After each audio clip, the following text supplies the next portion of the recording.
अच्छी नैतिक मूल्य थे, सामाजिक मूल्य थे और उनमें हम लोग भाव को चला था। अब ये डिजिटल युग हुआ है, इसकी कोई शक नहीं कि इसकी पहुंच बहुत व्यापक है और हर आदमी चाह रहा है कि मैं अपनी बात इस तरह के रूप में कहूँ, अपने आप को अभिव्यक्त करना, चाहे वो डिजिटल रूप में हो चाहे वो लिखित रूप में हो। अब क्योंकि डिजिटल रूप इतना पावरफुल हो गया है, अपना फेसबुक हुआ, इंस्टाग्राम हुआ, ट्विटर हुआ, तो लोग अब अपनी बात कहने लगे। इसका मुझे लगता है एक नुकसान है जो मैं इस चीज को करता हूँ। देखिए, जब हम कहानी कहते हैं तो एक कहानी एक दो तरह की या शायद दो तरह की, जो भी मैंने पहले वाले में सत्र सुना था या पल्प लिटरेचर की बात कर रहे थे। हम पल्प लिटरेचर को बहुत लोकप्रिय है, लोग पढ़ते हैं, हजारों लोग पढ़ते हैं, लेकिन हम उनको, मैं कम से कम उनको साहित्य की श्रेणी में नहीं रख सकता हूँ। उसकी चाहे जितनी भी लोकप्रियता हो, चाहे जितनी भी फिल्में बने, गुरुदत्त हमारे सारी जिंदगी कहते रह गए कि आप लोग ये साहित्यकार नहीं मानते तो नहीं मानते, वो साहित्य की कैटेगरी में नहीं आए। क्योंकि जो मूल्य उन्होंने अपने रखे, साहित्य उन मूल्यों को स्वीकार नहीं कर रहा था। क्या कारण था कि प्रेमचंद को लोगों ने स्वीकार किया, आचार्य चतुर्सेन को स्वीकार किया, रंगे राघव को स्वीकार किया, गुरुदत्त को स्वीकार नहीं किया? कुछ तो चीज रही होगी जो साहित्य के खेमे में नहीं आ सके। इसके लिए बहुत लंबी सी बातचीत करने की जरूरत है। तो जो डिजिटल युग है, कहानी तो लिखी, हम कहते पहले कहानी लिख रहा हूँ, आप भी कहानी लिख रहे हैं, बहुत लोग कहानी लिख रहे हैं, लेकिन क्या वो कहानी बन पाई? पहला सवाल, हम कहानी क्यों लिखते हैं? यदि हम इस सवाल से भी जूझे तो क्या सवाल का जवाब हमको मिला, या केवल मैंने अपने निजी अनुभव सोशल मीडिया पर डाल दिए और कह दिया ये कहानी है? ये एक सोशल मीडिया का, मैं इसको एक सीमा कह लूं, क्या इतिहास प्रणाली साहित्य का इससे कहीं ना कहीं एक दुष्प्रचार तो नहीं, एक सीमा सी बन गई है उसके अंदर। आप जब एक कहानी लिखते हैं, मैं कोई कहानी लिखता हूँ, रश्मि जी ने कोई कहानी लिखी तो संपादक को भेजा, पहल के संपादक को भेजा, ज्ञानंजन जी को भेजा, राज यादव को भेजा, कमलेश्वर को भेजा, ये वो संपादक हमारे नाम ही संपादक है। वो एक एक कहानी को 10-10 बार करेक्ट करते थे और फिर बताते थे ये कहानी यूं लिखी है। मैं आपको बताऊं, निर्मल वर्मा की कहानी यदि आप पढ़ते हैं, लंदन की एक रात, जो आज वो पढ़ते हैं, वो कहानी उस रूप में नहीं है जिस रूप में निर्मल वर्मा ने लिख करके भैरव प्रसाद गुप्त को भेजी थी। भैरव प्रसाद गुप्त ने कहा नहीं, इस कहानी को संशोधित करिएगा। उन्होंने दोबारा लिखा, फिर जाकर वो लंदन की एक रात कहानी को आगे पढ़ते हैं। अब आज क्या हो गया है, अब कोई भी निर्मल वर्मा हो गया, मैं हो या कोई भी बच्चा हो, कहानी लिखी, सोशल मीडिया पे डाल दी, लोगों ने पढ़ी, उसका मैसेज क्या है? जो संपादक होता था वो कहानी को फिल्टर करता था। ज्ञानंजन दादा ने कितने लेखक बनाए हैं, ये आपका अनुभव होगा, वो लिख करके पोस्टकार्ड लिख के बताते थे कि ये कहानी को ऐसे पढ़ो। राजेंद्र यादव ने कितने लेखक को बनाया, कमलेश्वर ने कितने कहानीकारों को बनाया, उन्होंने बताया कहानी को, कहानी की कार्यशालाएं चलाई, लिखित रूप में चिट्ठियों के माध्यम से चलाई, तब कहानी उनकी एक बनी।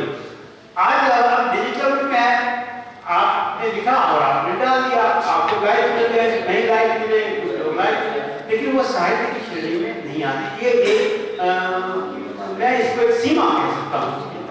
हाँ, ये जरूर है, डिजिटल युग का प्रभाव बहुत ज्यादा है। कहानी कहने की गुणवत्ता की बात अलग है, लेकिन दूसरे के सकारात्मक पक्ष ये है कि कहानी सुनने वाले बहुत बढ़िया ऐसे प्लेटफॉर्म बने हैं जहाँ कहानियां सुनाई जाने लगी। जो मैं ये कह रहा था पहले कि जो पहले आख्यान चौबारों में कहानियां सुनाते थे, आज हम डिजिटल युग में कहानियां सुनाने लगे हैं, तो कहीं ना कहीं हम बैक टू स्क्वायर वन वाली स्थिति में आ रहे हैं फिर से। पहले हम चौबार पे कहानियां सुनाते थे, आज हम प्लेटफॉर्म पे बैठ कर कहानियां सुना रहे हैं। तो कहानी जो सुनने की चीज थी वो है। अभी आपने एक सवाल उठाया, प्रभावात्मकता का क्या है? कहानी सुनाना भी एक कला है। कई सारे प्रोफेशनल, कई सारे लोग हैं जो बहुत बेहतरीन तरीके से कहानियां सुनाते हैं, और इसमें जब कहानियां सुनाते हैं तो कहीं ना कहीं हमें जो संवाद अदायगी को कहते हैं, संवाद डिलीवरी, जो कि ड्रामा में सिखाया जाता है, जो नाटकों में सिखाया जाता है, तो यदि आप उनको पढ़ेंगे, कहानी अच्छी कहानी लिखना एक अच्छी बात, बहुत बड़ी बात है, लेकिन बहुत अच्छी कहानी को अच्छी तरह से सुनाना उससे भी बड़ी बात है। तो जो हम कहानी सुनने की मीडिया में आते हैं तो हमको इस बात को ध्यान रखना होगा कि कहानी सिर्फ सुनाई ना जाए, पढ़ी ना जाए। कहानी पढ़ना अलग है, कहानी सुनाना अलग है। उसमें भाव, उनके एक्सप्रेशंस, थोड़ी बहुत अदाएं, आरोह अवरोह, सारी चीजें एक साथ आती हैं। तो ये डिजिटल युग बहुत प्रभावशाली है। कहानी पूर्णता की बात है, अलग हो सकती है, लेकिन डिजिटल युग ने बहुत प्रभावशाली काम किया है। इसलिए डिजिटल युग में कहानी अपनी भूमिका को बड़े परिदृश्य पर और एक सार्थक रूप में निर्भर करती है। मुझे ऐसा एक चीज तो है जो एक संपादक की जो भूमिका होती थी, तो एक फिल्टर लगा होता था। अभी भी अगर हम कहीं कहानी भेजते हैं आज के टाइम में पत्रिकाओं में, तो 3 से 4 महीने तो लगा देते हैं अपने प्रोसीजर में, लेकिन वही कहानी अगर मैंने लिख के सोशल मीडिया पे डाल दिया तो हो सकता है, और उस पर इंस्टेंट रिएक्शन भी आ जाते हैं। तो दोनों ही तरह के माध्यम की अपनी कुछ अच्छाइयाँ हैं और कुछ चुनौतियाँ हैं।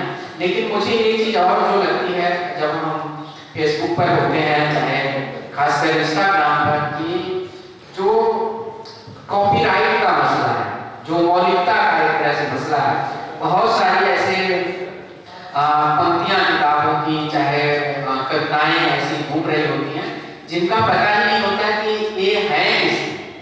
तो ये भी बहुत बड़ा संकट है। तो नीलमा जी, मैं जानना चाहता हूँ कि ये जो सोशल मीडिया है, ऐसे में जो मौलिकता किस तरह से जो लिखी गई है उसकी बरकरार रह पाएगी, या फिर किस तरह की और चुनौतियां हमारे सामने आने वाली हैं? सोशल मीडिया के आने से मौलिकता का हनन तो हुआ है। बहुत लोगों की, बहुत लोग, हर कोई तो सोशल मीडिया पे नहीं है, खासकर जो सीनियर राइटर्स हैं वो लोग इतना ज़्यादा डिजिटली मतलब एक्सपर्ट नहीं। तो उनकी किताबों से आजकल तो चैट जीपीटी जैमिनी आ गया, एक फोटो खींचो, उनके 4 लाइनों को कॉपी करो, उसको बोलो इसकी भाषा बदल दे, वो भाषा बदलेगा और उसको अपने नाम से कहीं भी आप चिपका सकते हैं। आप उसको ये भी नहीं, कोई ये भी नहीं कह सकता ये मेरी लाइन भाव नहीं है, 4 शब्द उधर हो गए, 4 शब्द उधर हो गए, 2 शब्दों के पर्यायवाची यूज हो गए, आप इसको कैसे चेंज कर सकते हैं? तो ये तो बहुत मुश्किल है रुकना।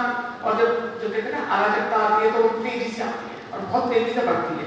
तो ये अराजकता बहुत तेजी से बढ़ी है। और जो सोशल मीडिया पर, इंस्टाग्राम पे बहुत सारे पेज बने हुए तथा कहते हम प्रमोशन कर रहे हैं या हम ये सब चीजें कर रहे हैं, वो सबसे ज्यादा ये वरिष्ठ लोगों की लाइनों के साथ, उनके लिखे हुए के साथ बहुत ज्यादा जो खिलवाड़ होता है इसके लिए।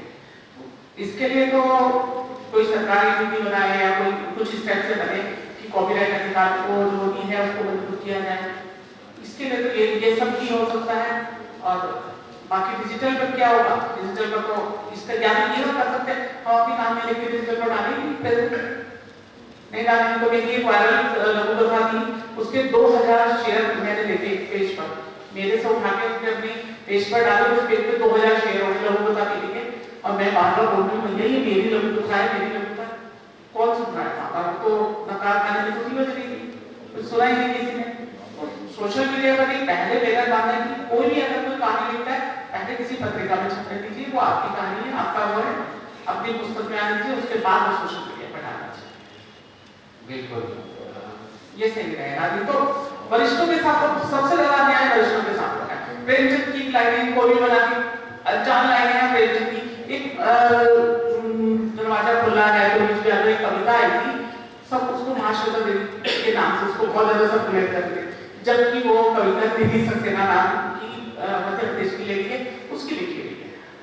किसी तरीके से कोई भी कविता वायरल हो जाती है। एक 60s वाली कहानी एक हुई थी, छोटी कहानी थी, शॉर्ट स्टोरी, मतलब 900 शब्द की कहानी, वो व्हाट्सएप पे बहुत सर्कुलेट होती। सबसे ज्यादा नुकसान व्हाट्सएप से हुआ है। व्हाट्सएप यूनिवर्सिटी में 1 मिनट में आपने फेसबुक पे अपना कोई स्टेटस डाला, जिसको पसंद आया उसने उसको कॉपी किया, ड्यूअल कोड पे जाके अपने नाम से उसका पोस्टर बनाया, उसको व्हाट्सएप पे सर्कुलेट कर दिया। आप कुछ भी नहीं, आप कहते रहो मैंने तो आधा घंटा पहले लिखा, तो कुछ भी नहीं होता इसके बाद। डिजिटल मीडिया का नुकसान भी है और फायदा ये है कि हमारी लाइनें बहुत सारे लोगों तक पहुंच रही हैं। नुकसान ये है कि हमारी लाइनें चोरी करके हमें भी व्हाट्सएप पर करके कोई बॉन्डिंग के साथ आ जाती है। ये नुकसान तो है। अभी रश्मि जैसे अभी 2 तरह की जैसे हमारी बातें हो रही, तो समझ में आ रहा है कि मौलिक रूप से जो अभी कविताएं कहानियां पत्रिकाओं में बनी हुई, किताबों में बनी, दूसरी तरफ से डिजिटल कहानियां। तो अब जो हमारी डिजिटलाइजेशन उन्हीं चीज़ों का हो रहा है जो पहले प्रिंट माध्यम में थे। ऐसे में दोनों में किस तरह की प्रासंगिकता आप देख पा रही हैं और इसको किस तरह से कम किया जा सकता है, चाहे जो मौलिक चुनौतियां पैदा हो रही हैं, कॉपीराइट के इशू पैदा हो रहे हैं, उसको लेकर? देखिए, सबसे पहली बात तो मुझे ये लगती है कि अगर चोर चोरी करने की ठान ले तो उसे रोका तो जा नहीं सकता, बिल्कुल है ना? तो वो कोई ना कोई मतलब नियम बने तो उनको तोड़ने के भी तरीके बने। कॉपीराइट का नियम ऐसा है कि अगर कहानी में आपने पात्रों के नाम बदल दिए, लोकेशन के नाम बदल दिए, कहानी का टाइटल बदल दिया, इक्का दुक्का घटनाएं बदल दी, तो वो आपकी कहानी हो गई और कोई क्लेम नहीं कर सकता।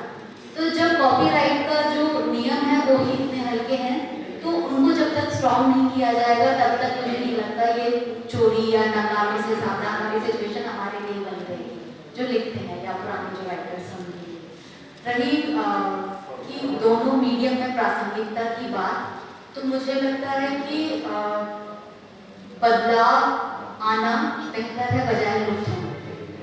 अगर कहानी बदल के ऑडियो मीडियम पे या डिजिटल मीडियम पे या विजुअल मीडियम पे जा रही है तो कहानी तो जिंदा है ना, भले ही बदल गई, अब रूह है, लिबास बदल गया, लेकिन ये नहीं कि उसको इतना भी ना बदल दिया जाए कि मेकअप इतना कर दिया जाए कि पहचानने में ही नहीं आए।